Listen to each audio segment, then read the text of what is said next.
And we're live. Hey guys, thanks for joining us today on this magical Wednesday. Reporting here from Yulapa again. Thanks for tuning in. Got Toni with me as well, behind the curtain. Thanks for joining us, Toni. The always mystery lady. Yep. Yeah, and yeah, for we kind of do the introduction of Toni each week, just for anyone who this might be a new episode. So Toni is a well, I'll let you introduce yourself, Toni. You do a much better job at it. Oh, I thought you were going to make it easy on me. I guess not.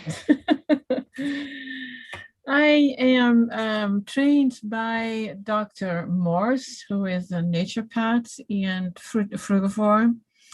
And he has been teaching us the value of the value of the fruitarian diet and healing with fruits. Well, it's actually more about leaving certain foods out. And it is, for me, it's been an amazing journey. I came from bedridden to be able to walk again and do things and talk, because I have been in a position where I could not even finish the whole sentence. And now I'm talking the whole day. It's an ongoing journey for me, the healing journey, the learning journey. I always keep learning more from Dr. Morse. I have short videos from him up on my channel, and you can find a channel when you would just look for my name, Toni Weel, ToniWeel. And we keep learning from him, and I am forever grateful for, well, you could say, saving my life. And I feel so very blessed that I can now help other people and guide them to actually empower them to heal themselves, because I'm not the one doing it. You all do it. You do it yourself when you have the correct information, and it's amazing for me. Yeah, beautiful. Just curious, is Dr. Morse, so does he still do like classes with his students on a regular basis, or No, he stopped. The last live class was in 2019. That was the Iridology class, and he was going to do one in 2020, and some weird thing going around changed everything. So no more live classes, but in the meantime, he perfected his online classes, and they are absolutely amazing. Nice. And a lot of the videos are taken from the live classes, and they have a ton of information. So yes, you can go to his school. He's transforming it to a naturopath school, which is awesome. There are going to be more and more classes about the herbs, about iridology, to learn more about that. So it's quite interesting, and I actually intend to just take the classes again, because it's always interesting. There's always new stuff to learn, of course. So yes, and he is retired, but he still has an almost weekly a Q&A, an hour, sometimes 2 hours, and where he answered difficult cases of people who sent him emails. So if you can still do that. But he doesn't see people in person. That is why he trained his detox specialists or practitioners or healers, like he likes to call us, all over the world. Nice. Yeah, I love periodically going through Toni's YouTube channel and just looking at the little clips of what he talks about, because there's just such a wealth of information. So I can imagine you get more out of it each time you watch him. Well, awesome. Well, should we jump right into the questions? Yeah, I got a few questions last minute from you. Thank you. Yeah, well, I get them, so I just forward them. I just managed to print them all out. So there's a question from Yola. We go with Yola. Can greens be mixed with fruits? Simple question, no. The reason for that is that greens have a longer digestion time than fruits, And if it's the fruits will just stay in your GI tract or your stomach, it starts fermenting. It can even turn into alcohol. So if you want to have fruits, then take about a half an hour, 45 minutes, then take your greens. But I know all these delicious green drinks with mangoes in it, not a good thing. It can cause bloating and it doesn't help you healing, especially not your GI tract. So don't do it. Leave enough time in between. What you can do with greens is actually apples. And of course, I should be able to explain why you can get apples mixed with greens. And I forgot. I don't remember. And another thing that you can mix is lemon. Lemon you can mix with anything. That's So good to know. that I guess. was, yeah, I don't know Sorry. if you have more information about that. No, but just to conceptualize it, you've got imagine like a leafy green bed of lettuce. It is going to take longer to digest. So you've got this fruit sitting on top of it, and the fruit just begins. We see what you take an experiment. You put a head of lettuce on your counter, and you chop up some fruit, and you leave that on your counter, and then just watch and see which one starts to ferment and break down faster. It's most certainly going to be the fruit. So the same thing happens internally as well at an accelerated rate, because that's the way that our digestive system is set up to sort of accelerate that process. And so if you've got this thing that's not digesting, it's not fermenting, and then it's got this other layer that is fermenting on top of it that can't actually percolate down into the digestive tract, then yeah, it's going to create all sorts of gases and other sorts of things that just introduce more complications and discomfort and things of that nature. So yeah, as Tony said, it's best to eat the fruit first and wait 30 minutes to an hour or so, and before you eat any vegetables, if you are eating if you are eating vegetables, which is contrary to what we normally do, which is to have the dessert, sweeter things at the end of the meal. But again, this is just a distortion of the truth of what we need to do. So sweets first. And sweets, by sweets, I mean, no, don't do refined sugars, but do the fruit first. Yeah, it also has to do, a lot of people complain about bloating Mm, and everything goes well, but I have so much bloating, and this is one of the causes, just the wrong mixture of even fruits, but also fruits with greens. Another question by her was, if one is on Dr. Morse's herbal protocol, how long does it normally take? Well, it all depends on what you're trying to heal. There is, he offers actually a standard kit that was 14 weeks. It's now 12 weeks, so it's 3 months.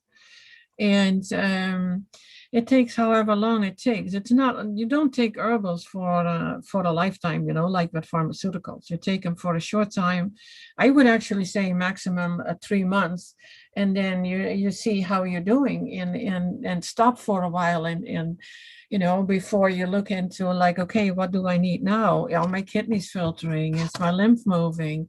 Do the symptoms that I had, are they gone? So it's as a minimum, I would say 3 months. But don't expect, that you heal with 2 or 4 weeks, because that is not the case. And of course, first thing is always the most important, is the diet. If you don't change the diet and you're still on meat and dairy, eggs, grains, cooked food, and the whole enchilada, then don't even start on the herbal protocol, because I feel that's my personal opinion, it's a waste of money then. So her question then was, I'm interested for some herbs for my kids to help them with the GI, since they're still on other foods. You can do a few things with like the GI renewal, but it depends on what are you looking for. Are you looking for helping them with having more or better bowel movements? Do you want to clean out the GI tract? And I'm a little careful with that. Kids, well, everyone has to be really hydrated before you would start with like what we have. It's the GI broom, and you can also get a GI sweep from another company. They have a bulking agent in it. And if you're not hydrated enough, then you will get constipation. So that is why I'm really careful with kids, as in when to use it, how much to use it, and what is their diet. So I would say try to get them on a little bit more fruit and then carefully go from there. Start with the GI Renew, depending on how many bowel movements a day they have, because they have actually 6 different formulas from 0 to 6. And it is yeah, it's going on base by base. You can't really say this is how you have to do it. It depends on the child and depends on what they're eating. So this, I'm sorry, it's like a general answer, but I would need to know more to make sure that it's been done the right way.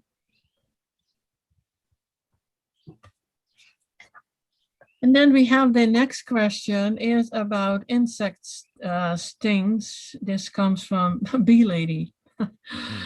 Okay, I hope you don't have the bee stings, because there was another question about mosquito stings. Oh, this is from Donna, the Bee Lady. The first thing that comes to mind with it's actually even with snake bites, even poison snake bites, that is plantain. And when I came to the US, I learned that plantain is absolutely growing everywhere, especially where you don't want it. And it's a thing that don't throw it out, because it can work miracles with a lot of things. And now don't ask me what the lot of things are, because I got stuck now with the bee stings or the insect stings.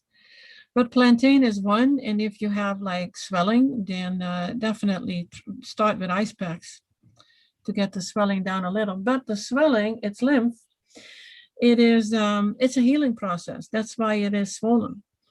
And another thing that can help is actually the lymph formula to help you with that. So what can you add to that, Justin? Well, just to clarify, when you say plantain, what do you mean? Like it's a little plant. It's a little plant that grows between the bricks in your yards and everywhere where you don't want it. And you are thinking of plantains like the bananas. Yeah. Yeah, that's not it. That's what I first thought too when I heard about that years ago. No, it's a little plant. I'm not familiar with it. Gotta look it up. Yeah. Plantain. But it's spelled the same as the fruit? Yeah, it is. It actually is. So my suggestion would be urine. Try putting urine on it. I feel like that's one of especially if you're stuck somewhere and you don't have any salves or herbs or anything, urine's always something you got with you, and it's we've heard about it for jellyfish stings, but I've researched that it seems to work for just about all bites and stings and ailments and cuts and any sort of issue we have with our skin. Urine can really help to soothe it and draw out any poisons and whatever else, because it just gives a good it's like a loop to your body that when you put urine on something and it's your own urine, it tells the body what it needs to produce in order to deal with those toxins. So that would be my suggestion, especially if you don't have anything else. Yeah, thank you for adding that, because that was the first thing that my husband mentioned when he was in the Navy, and they went to all these countries everywhere, Dutch Navy, and the first thing that they told him was pee on it. And we knew that from the jellyfish, so it actually works with other insect stings also. Yeah, that's always, and it's always available. You don't have to look for a plant. No. Yeah, Elias even says for snake and bee stings, you put 15 drops of urine under your tongue for 15 seconds. Many testimonies on that. Yeah, there's a whole host of information on urine therapy and what it can do for you. So if you're curious, look into that. But it's a free thing that's always available to us. So it's non-toxic, so it doesn't hurt to try it. Okay, Anna Marie would like to know my opinion on pineapples. And she says, I hear mixed things, like they are coming from a lab and or GMO, and therefore stay away. I also hear they are very acidic in the body. However, I can't find anything to confirm or deny any of these things. And she wants to know, because she loves pineapple, if they are doing her more harm than good. The problem with pineapple is that we cannot find a ripe pineapple in the store.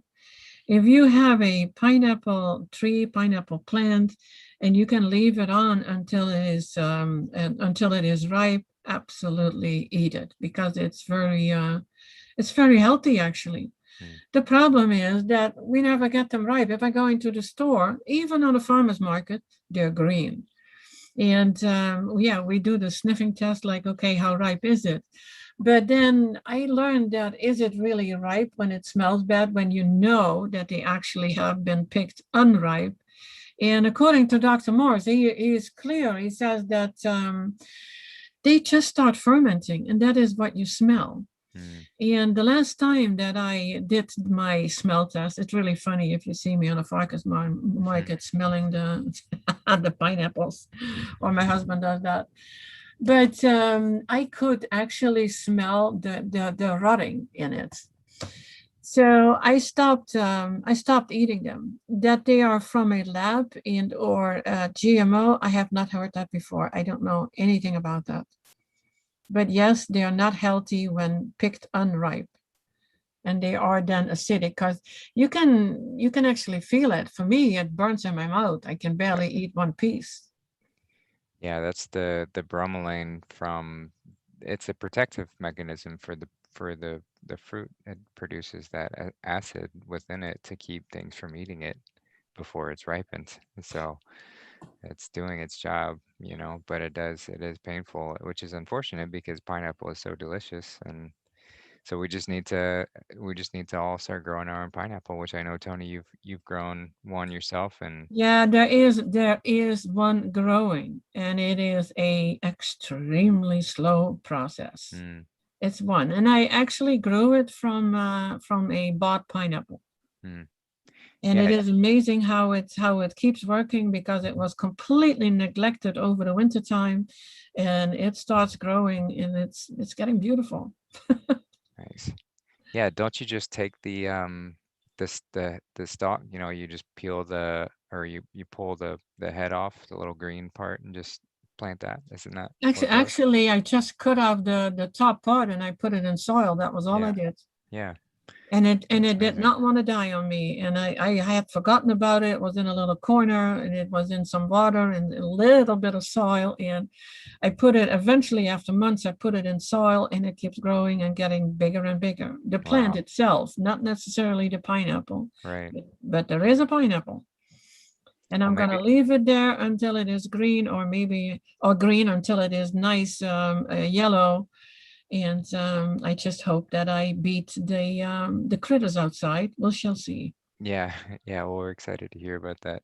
Yeah, there is another thing with pineapples, and I think we spoke about that in one of our calls, is about putting them in the fridge.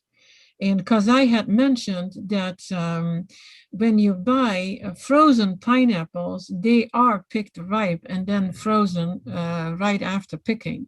So that is why actually a frozen pineapple is really about putting them in the hold on. All of a sudden I hear myself. My phone decided to pick something up. Wanted to tune in. Yeah, well, actually, yes, I heard myself, and I never listened to myself. Frozen pineapples are picked ripe, so they taste a lot better, and they are great to put in smoothies. But then somebody had mentioned, yeah, you can also put them in a fridge, and Yeah, I have not tried that out yet. I had heard that tip from John Kohler at OK Raw, and he suggested doing that. It doesn't work 100%. But it does seem to reduce the effects of the bromelain. So, Okay.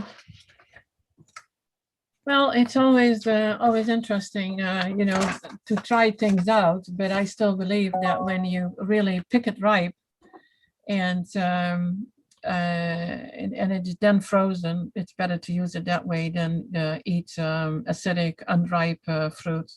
Mm-hmm. The question from Jade is wondering about whether or not organic fruits and vegetables are much better to buy than non-organic fruits and vegetables for those of us without land yet to start growing a lot of our own stuff.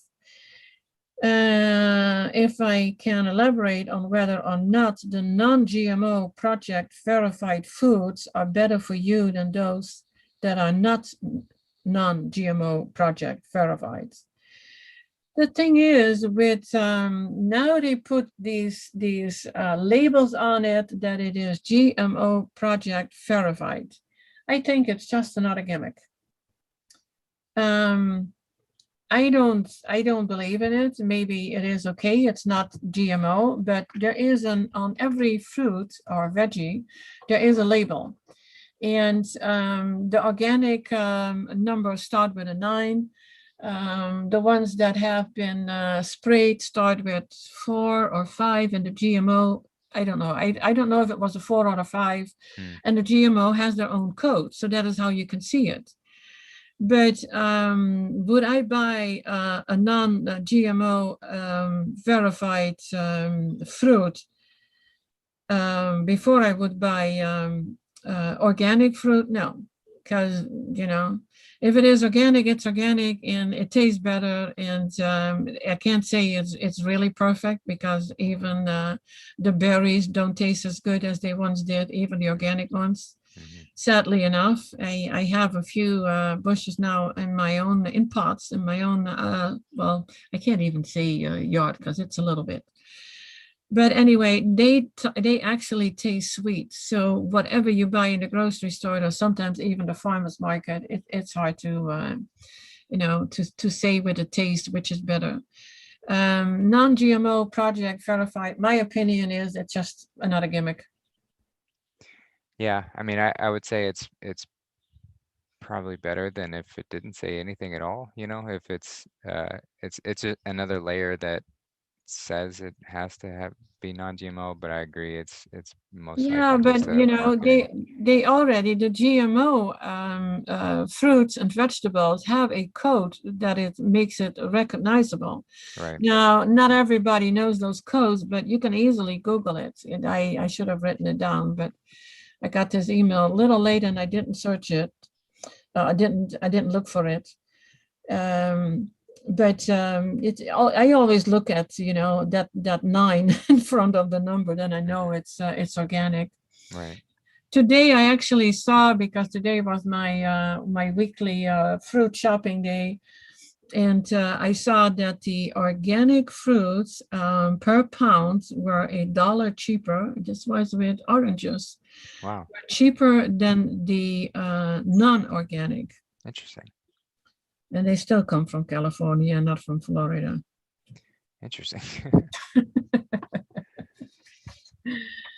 So actually, this is not a question that was asked, but it comes up many times, is, you know, if you cannot buy organic fruit or it's not in the budget, can you buy non-organic? And I would say, yeah, absolutely, sure. Keep an eye on all these the fruits that are, well, they call it on the dirty dozen, like strawberries are.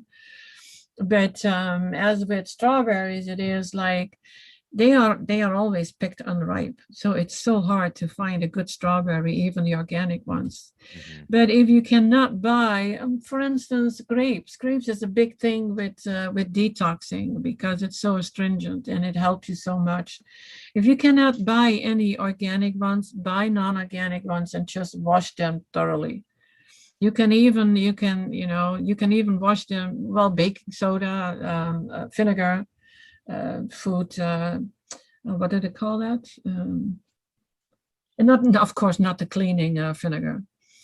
And you can even use a safe, you can even use a safe soap to wash them up, rinse them off very well, preferably not with tap water. And I rinse them actually off with distilled water. and I soak them in distilled water with baking soda. Yeah, that's the And I that's even do that for the organic ones. So, because if there is a little bit of muck on it, I'll taste it. It burns in my mouth. So I always know if something, needs to be washed. But last week, it's cherry season. So you can buy cherries and pretty much everywhere, and the price is great. I did not wash them at all because I started eating them on the way home. nice. And they were actually good. They were really good. Yeah, but that baking soda bath is a great way. Just put a little bit of baking soda. How much would you say, like a tablespoon per gallon kind of thing, roughly? I think my that bath holds about a gallon, and I put at least 2 big tablespoons in there. Okay. Yeah, but baking soda is cheap, and so you can get a lot of that in Oh bulk, yeah, and yeah, and just soak them in there for, at least 10 to 15 minutes. But sometimes if you see gunk on them, you can do longer than that, and then yeah, just rinse them off, and they're good to go. yeah. So Mine, so yeah. so yeah, don't fret about the organic, non-organic if you can't afford the organic. If you're switching to fruits, you are doing yourself so many favors than getting off a conventional diet. So it's a win either way. Organic is going to be a little better. Homegrown is going to be the absolute best. So if you can find a way to grow it yourself and move to a space where or get to local farmers markets or get closer to the source, that's going to be the ideal. Um, Organic is going to be a step down from that, but even so, conventional is going to be fantastic for your health as opposed to any other type of food that you would get on a shelf. Yeah, absolutely. Don't let it stop you from eating more fruit because, it's still better than all the processed foods that we have been eating. So it's not an excuse. Yes, yes. A question from Veronica about, she says, my 70-year-old will have her first checkup next week. In the case of a cavity, what is the best remedy? The best remedy is always the diet, as little proteins and fats and most fruits, it's what will heal a cavity. And she says she's been using a toothpaste with fluoride. Is this okay for children? Well, that depends on all the other ingredients. We can actually keep our toothpaste very, very simple. And I didn't have the time to look up the recipe, but I know I posted it once in the Freak Sense group. Keeping it simple would be actually brushing it with baking soda. Baking soda, and maybe make it like a little paste with baking soda and a drop of mint and a few drops of coconut oil, and brush it with that. But I'm not too happy with whatever comes from the big industries, even though it doesn't have fluoride. It has a lot of other stuff in it. Yeah, that's what I do. It's just the baking soda. It's not, it's salty. Like it's definitely a salty flavor, but it's very cleaning and very simple, very cheap, and it's just consistent. So I use baking soda for everything. Like I use it for washing myself. I use it for brushing my teeth. I use it for cleaning my fruit. And so as far as products that I have to buy, it's an easy one to just have around. But like Tony said, you can make it a little more appealing, especially for kids. It might be helpful to make a mixture. So adding that mint essential oil is going to help balance that out a little bit. And then yeah, with the coconut oil, you can make that a little bit more of like a paste. Now, the most interesting, well, no, I cannot say the most interesting question. There was actually a question that would require a long, long answer. And now I cannot find, well, I remember the question, but I cannot find the printout. But it was about viruses, contagious diseases, measles, of course. And from Dr. Morris and many others, we already found out no such thing as viruses. They cannot live outside the body. It's just a cleaning. Well, to say it's simple, it's just a part of the, well, some call it a protein, a part of the cells. And but I printed out something. Oh, what is it? Like 12 pages, if not more. I think it's even more than that.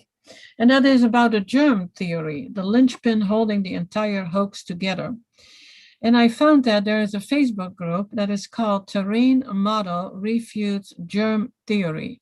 And it is so interesting. And you get all these questions answered, because this article starts, there is no such thing as a contagious virus. Unbelievable, shocking, yes, it is. And he has well, he put it all together with from the author of Goodbye Germ Theory, William Trebing, something from B.J. Palmer. And his statement, I like his statement: if the germ theory were true, no one would be alive to believe it. And actually, that says it all. There is a lawsuit there was a lawsuit in 2016, I think, in Germany, and about to prove that the measles virus actually exists, and they couldn't. So why do people then get the measles? So it's a good question, because we know you put some people together, they get the measles. But then again, there are a bunch who do not get the measles. So why would say 3 out of 10, or no, let's say like 5 out of 10 get the measles, and the other 5 don't. I mean, if it's that contagious, then everyone should get it. But then you have to look at the terrain, your body. How clean is it? What do you eat? And can people really say what it is and why somebody would get it or not? There is a report, and that is called the Invisible Rainbow. And it says detox triggered by invisible waves, solar activity, toxins, and changes in the Earth's magnetic field, a new cell tower. That can all have to do with the spread. Why does it spread in one pretty contained area and not in another? And still half the people don't get it. So what they did, they tried to transmit chickenpox to over 30 children whose parents wanted them exposed. So with open and oozing pox, the kids playing in the sprinkler on the trampoline did the slip and slide together and used the same straws and lollipops. Not even one of the over 30 children caught the pox, but several children who live or go to school within a 3-mile radius did. So a small private school within that proximity had an outbreak at that time. And they bus these children to 5 school districts. So they ride on the buses with other children and go home to siblings and families, and the outbreak never spread to anybody who was outside of that geographical area. So he said, and that sure seems to support what is presented in the Invisible Rainbow. So I sometimes wonder, I have heard so many from, oh, this is how it can happen, and this is, of course, the terrain is very important. I strongly believe that when the terrain, your body is clean, you wouldn't get this.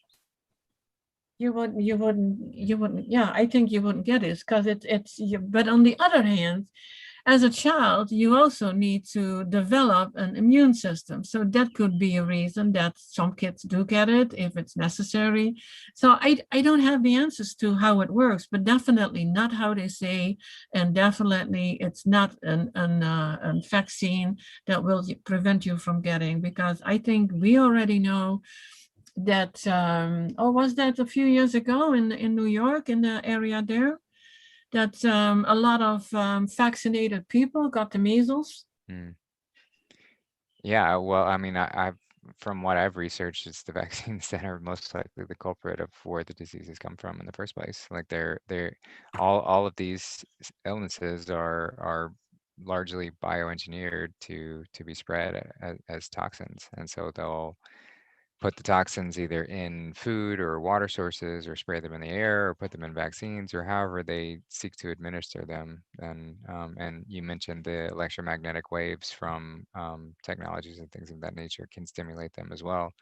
But it's some external factor that's stimulated by usually for nefarious purposes of getting people ill, and it's all to spread this fear of this germ theory that's never been proven, so that we fear this invisible enemy instead of the truth that there's some evil people out there that are just trying to find ways to always threaten us with different factors. So yeah, it's a fascinating rabbit hole to go down, but it is an interesting one for sure. And just like everything else, we've been lied to about everything.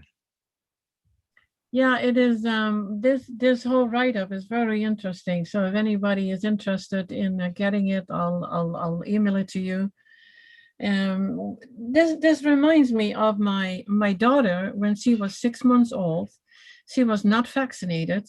This is a long time ago. She was not vaccinated, not around other children, and at 6 months old, she got the measles. Wow. She was not feeling great. She had a fever, a little under 100, and she had all the spots. This was in the days when the doctor still came to your house. You didn't have to go to a doctor or an ER. Now it was in the Netherlands, so maybe it was a little different than in the US. But they started laughing. It's like, oh my God, she has the measles. Well, have fun with it. And that was that. Nobody was worried. It was just, okay, you have the measles. That was that. Now it is a big thing. And even when I immigrated from the Netherlands to the US, I not only got the polio vaccine, I got the tetanus vaccine, and I got the MMR with, all the BS that happened after that, because it's not doing a body any good. No. Well, it didn't do any good to mine. Measles, when you my age. Right. Yeah, who knows? I mean, it's hard to say the amount of lasting effects that we're still experiencing from injecting all these poisons into us, but that was the goal of it, and that's still the goal of it, is to. But we're getting past that. We're getting past that period, and people are starting to realize this. So we're just moving along. Yeah, and we're getting healthier, so we can handle more. And I think more and more people are waking up to it doesn't make any sense, and nothing changes. It doesn't protect, and yeah. Yeah. I'm done with my questions. Okay. Well, that's great. We'll go through, if anyone's got any questions in the chat, we can take a few there. I think I saw some earlier. Let me read back through. Let's see. Question for Toni: how to lower pH of urine when it's 8 or higher? So urine is supposed to be pretty acidic, but I don't know if it's supposed to be that. Or no, that's base. That's alkaline. Yeah, that's alkaline. That is on the alkaline side. So you're not filtering. And how to get them to filter? Change the diet. You have to get the proteins out of your diet. Try to get as much fats out of it. Go on more fruits. Drink more. Don't overdo it with the drinking, because when I hear somebody saying, yeah, I have all my fruits and I drink a gallon of water, and I was like, oh no, don't do that. That is just too much. But you need about 1 liter of water. See, water is not going into the cells. Fruit liquids do.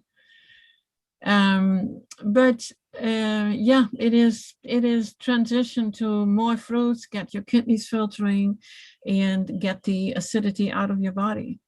But on the other hand, if you have high alkaline tests on your urine, and you are absolutely completely healthy and clean, it could be a little bit more on the alkaline side. But who nowadays is that clean? I don't think so. And then still it should be base. It should not really be, over alkaline. Right. There's another misconception is with the drinking of high alkaline water. Don't do it. It's not healthy. Everything over was it 8? is unhealthy. And I see, and I've done it. Believe me, I've done it because I was told that was what I needed years ago. I drank like 9.5, and there was once even a 10. And yeah, it's not healthy. Hmm. And it's not the way to alkaline your body, because you can't keep eating processed foods and the wrong foods and animal foods and drink alkaline water and then think your body will be alkaline. It's not going to Right. happen. Doesn't work that way. Yeah, alkalinity is just about the ease of our body.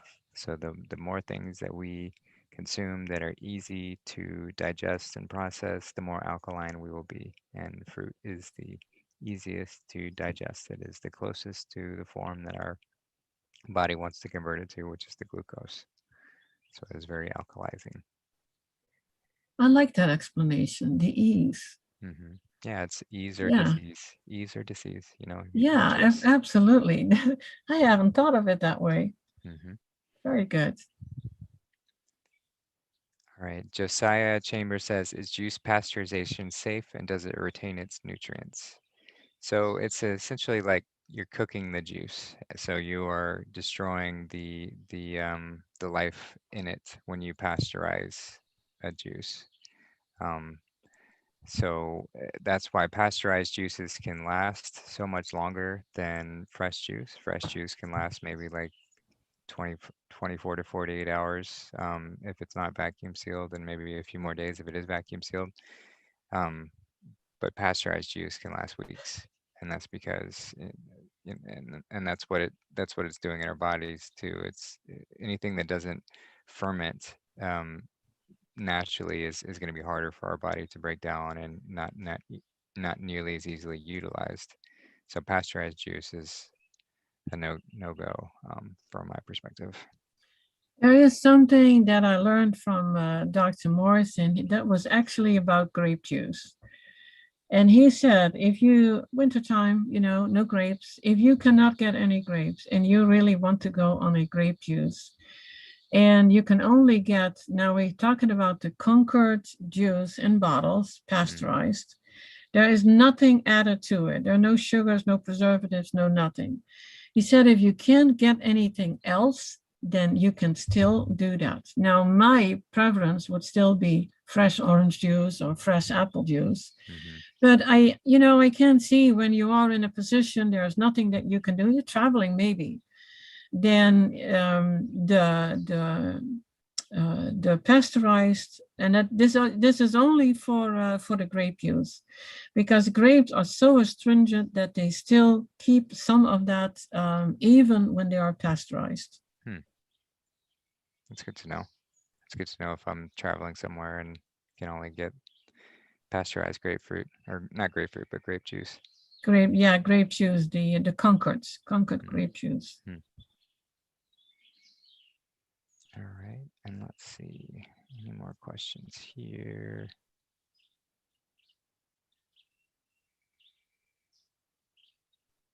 Can you offer some examples of what you would eat raw vegan after you off the juice cleanse? Thank you.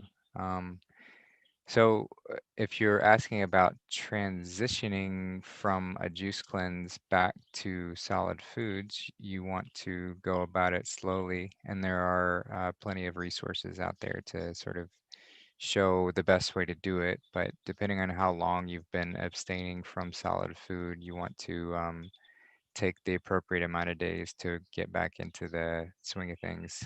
But the best thing to start back with are the soft, juicy fruits. So that's going to be the easiest thing to reacclimate, and still being kind of juicing here and there. And then you can move to if you are going to salads, you can move towards, well, first move to maybe some harder fruits, and then you can move to salads and greens, and then nuts and seeds if you're going to go that route.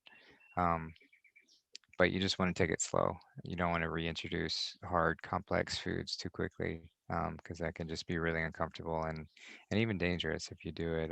Like if you went straight from a long juice cleanse to potatoes.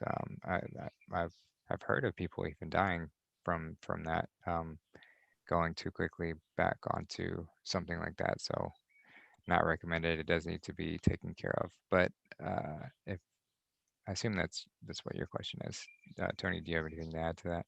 Well, you are exactly right. It's you start with the juicy fruits. It is only a few days, it's not Hmm. for weeks. It's only a few days just to Right. eat more fruit. If you want to eat a salad, then you just stay on raw. Don't start adding oils in and things like that, or fermented food, because then you're going to be right back where you started. And besides, your body won't like it anymore. So once you get cleaner, it's always listen to your body. Exactly. Yeah, just take it slow and chew your food really well, especially, I should be chewing your food well all the time, but especially coming off a juice cleanse, chew your food really well and just, eat slowly. So wait after you have a few bites and see how you feel, and then have some more, and just go from there. But yeah, just take it slow, listen to your body. When you say chew your fruits very well, I was thinking about somebody who suggested to me, Toni, you have to even chew your juices. And Hmm. I was like, okay. Especially with it's good when you have like mono juices, because your body, that is, I was thinking about this last week. When you smell something, your saliva already is already getting active, so Hmm. even before you eat it, your body already prepares to that it comes into your mouth. Isn't that amazing? It is. So yeah, maybe even before you chew it, get a good whiff of it. Yeah, Take yeah, take a exactly. good smell. Yeah, that's a good idea. But yeah, chew your I think the was John Rose, it says chew your liquids and drink your solids. So you want to chew your solids to the point to where they become liquids, and Yeah, but still chew your liquids as well, because it stimulates the salivation and things of that nature, so that our yeah, body better processes it's things. the enzymes for digestion, so Hmm. Yeah, and just slow it down all too. works so beautifully. Hmm. Yeah, truly. Virtuous Unicorn says, "Hi everyone, just joining. So sorry if I missed, but can you or have you spoke about proud flesh on humans?" What is that? I have no idea. Proud flesh on humans. I have no idea what that means. Sorry about that. If you want to elaborate. Um, I don't see any more questions. Anyone else in the chat have any questions for us? Got about 10 minutes left, or we can end early.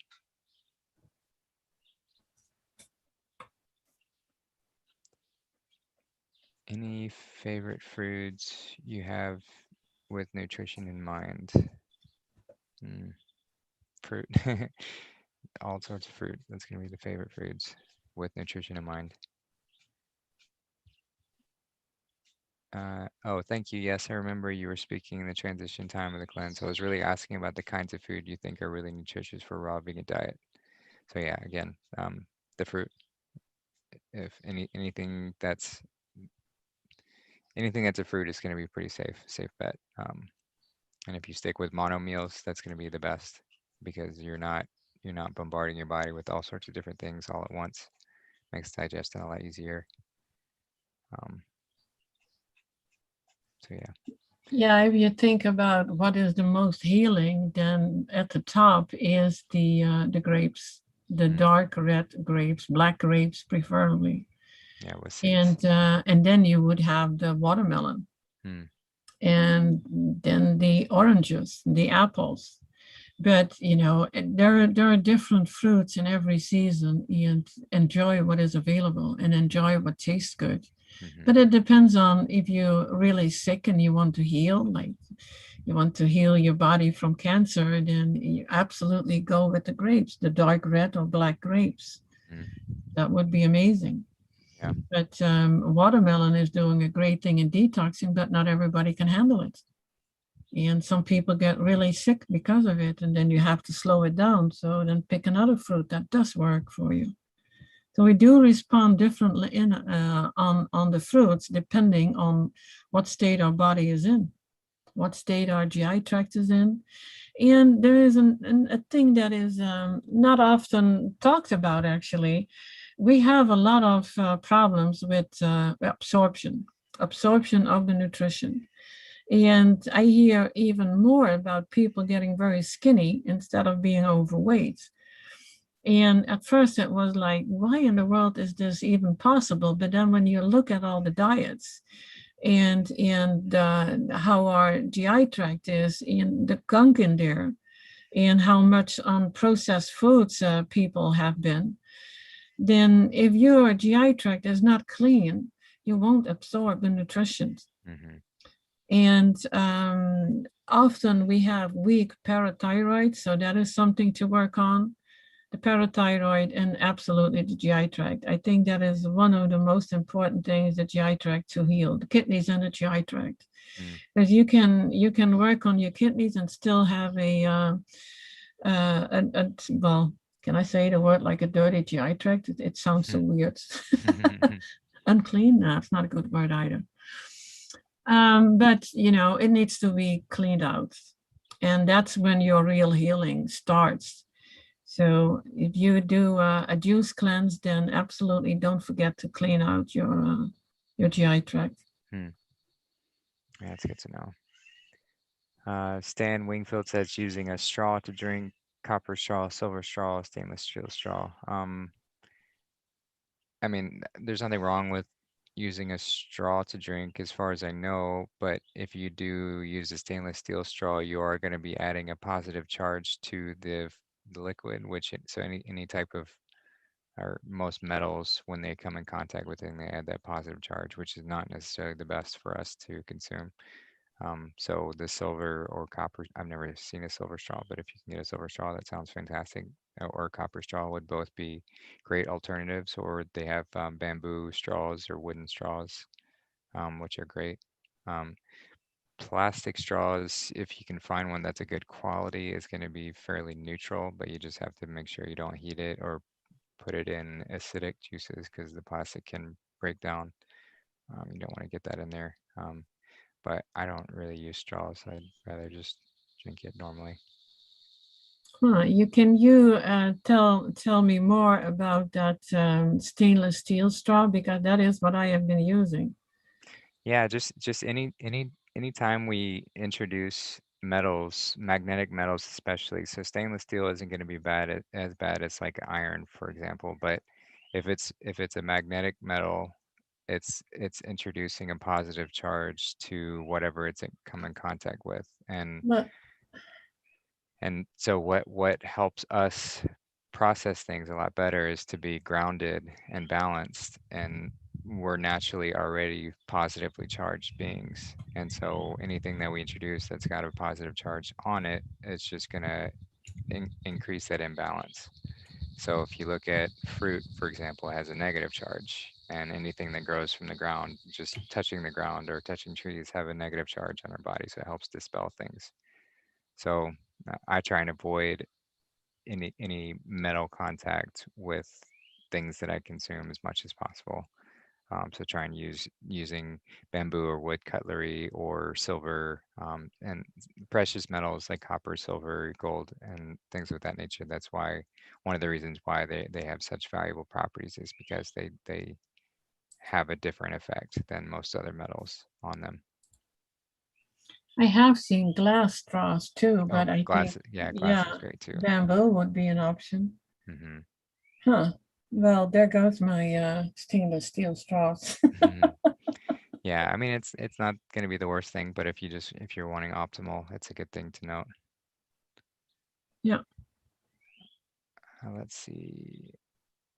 Josiah asks one more question: is all salt bad? I use Celtic sea salt sometimes, so this is a topic that's fresh for me, and I had actually been without salt for 2 months, and then I was like, you know what, I really miss salt in my guacamole, so I'm gonna reintroduce it. And every time I tried to reintroduce salt, my body just violently rejects it.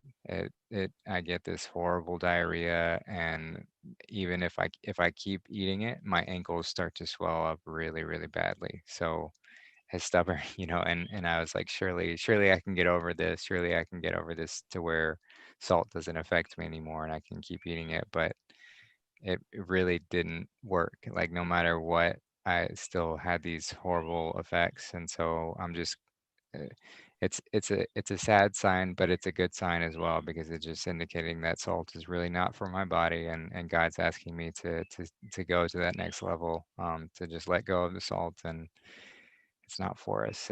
It doesn't do anything good for us. It's an inorganic mineral.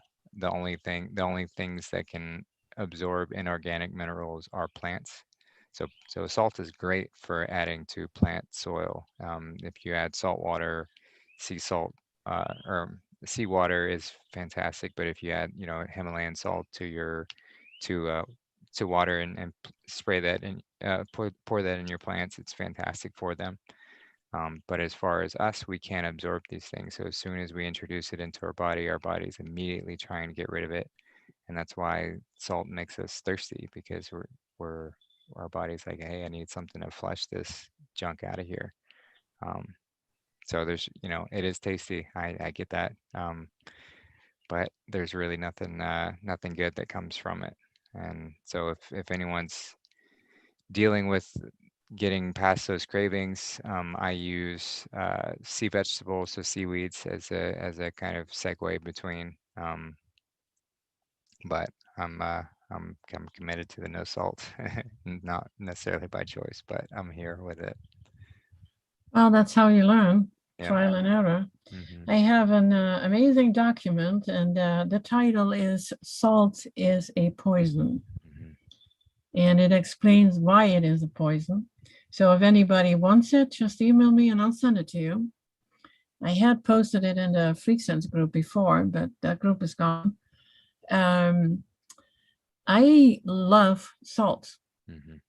and I know it's not good for me. So I use dulse often instead, and that works. So that is your seaweed. Hmm. Um, it also indicates that your adrenals are weak. But then, would you still want salt? I did find out when I am on 3 days on all fruit, I have zero cravings, zero salt cravings.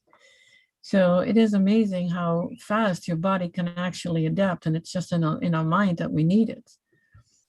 Uh, Interesting thing, my husband grew up in a household where mom was not using any salt because the doctor had told her no. So all the 5 kids and her husband never got any salt. Mm. So he is not even used to it, and he doesn't know about it, he doesn't miss it. So it is something that we kind of get addicted to. Yes, absolutely. It's like with so many things. Yeah, I mean, it is. It's highly addictive, and it makes sense. I used to just love salt on everything. Always add more of it, even going out to eat where the food's already super salty, and I would add more to it.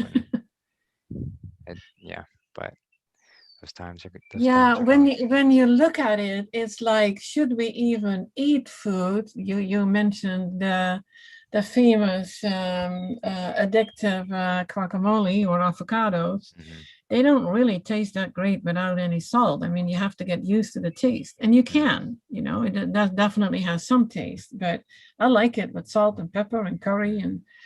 and but on fruits, when do you ever need salt on fruits? Never. No. It has everything that you need. Hmm. Yep, it's a good litmus test to what we should be eating, as how delicious it is, just straight off the vine, straight off the tree. So are you now surrounded by fruits, or is that in an area not really the case?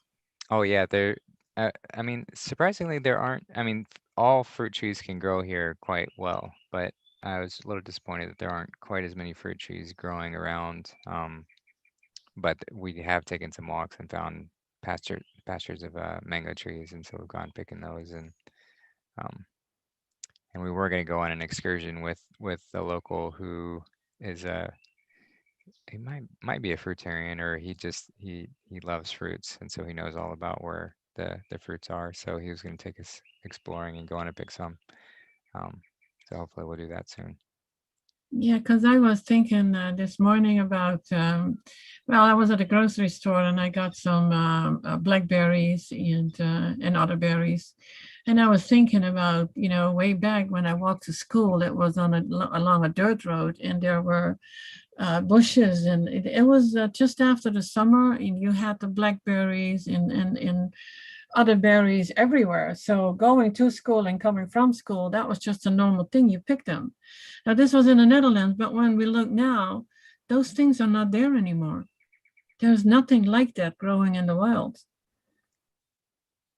Yeah.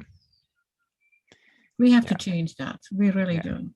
Yeah, we And by really the do. way, did you know that an avocado never grows in the wild? You never see wild avocados. Really? It's a I- hybrid. I'm It's only 100 to 150 years old. It interesting. started actually in Mexico. Interesting. No wild avocados. Yeah, that is fascinating. Okay, I see we already passed the hour. Yep, we're at the hour. So, and this was another great show. And for those of y'all who are asking some questions later on and we didn't get to you, just make sure to email those over to understandingtruth@gmail.com or directly to Toni at toniweel@gmail.com. And we will get those on to next week's show. We do plan on continuing to do this. It's just a great way to chat about all health related topics, what people are going through. And, it's, if you've got a question, it's chances are it's going to help a lot of other people. So don't be afraid to ask, and we'll get to the bottom of it as best we can. We're all just doing our best and figuring things out as we go. But thank you all for joining us, and love you, Toni. Love you, everybody, and we'll talk to you next time. Love you, Justin, and everybody who was on the show call, whatever you call it. And wishing you an amazing rest of the day, and big hugs from Florida. Yeah, big hugs from you.